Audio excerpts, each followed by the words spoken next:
What is a revealed and random on a strike? On a streak, reviewing this MKE 200. It's one of the expensive ones that I'm reviewing. $100. It's pretty expensive. Actually, it's not even review. I don't do reviews. I reveal them. Okay, there's one truth I need to reveal about this product, and that's not a review. There's so many good ones out there. Quality, sound quality, just check it on other sites. But for sound quality wise, I think Movo is the best at this price range. Under like $50, Movo has the best quality. I agree with that after hearing all those things. And this actually doesn't sound the best, honestly. But one reason why I would get it, it's just a quick little thought I'm sharing with you guys, okay? Don't hate me. You know what? I'm gonna get hated because I don't do any of these like specification. But one thing, doesn't even matter. Nobody's watching this.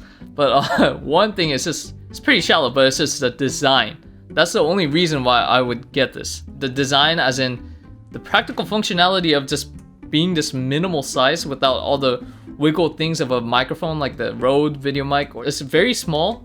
I mean, it's not too small. This is a small camera. Like, it doesn't look like it, but it's a pretty small camera. This is kind of useless, but whatever. You just plug it in here. All right, the design. I just don't like the dead cat on it.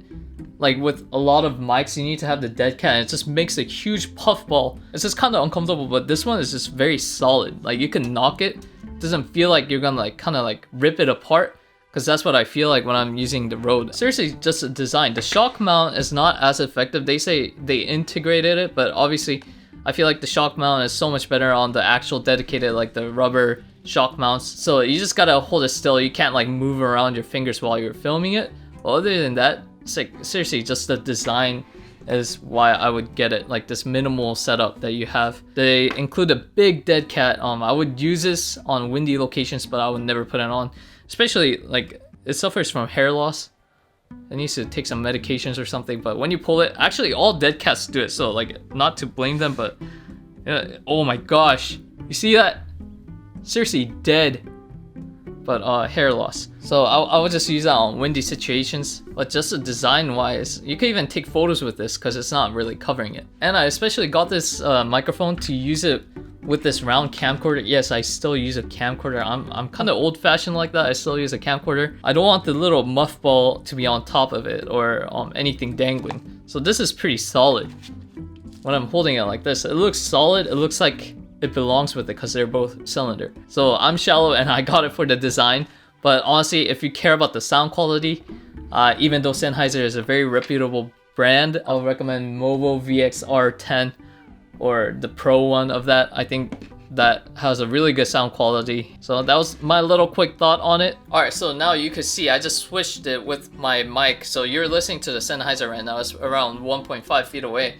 And obviously you could hear that this one has so much better lows, but this is like 200 or something. This is a very good, this is probably one of the best shock microphones out there. And you know, I just didn't want this big thing compared to that one. Like, I'd rather have this design than this huge thing sticking out. And this is even without the cable. It has good sound quality, it has all the features, but if you're out there running gunning and you don't want to intimidate or like others, like your subject, or you don't want to seem so like you have a whole big microphone, you're vlogging or you're recording something, then I think that design is very inconspicuous. So that was my quick little thoughts on the microphone. You're still hearing it from the Sennheiser microphone. Subscribe if you think this channel has hope. Subscribe if you're even watching, because nobody's even watching. And I'll see you guys next time. Peace.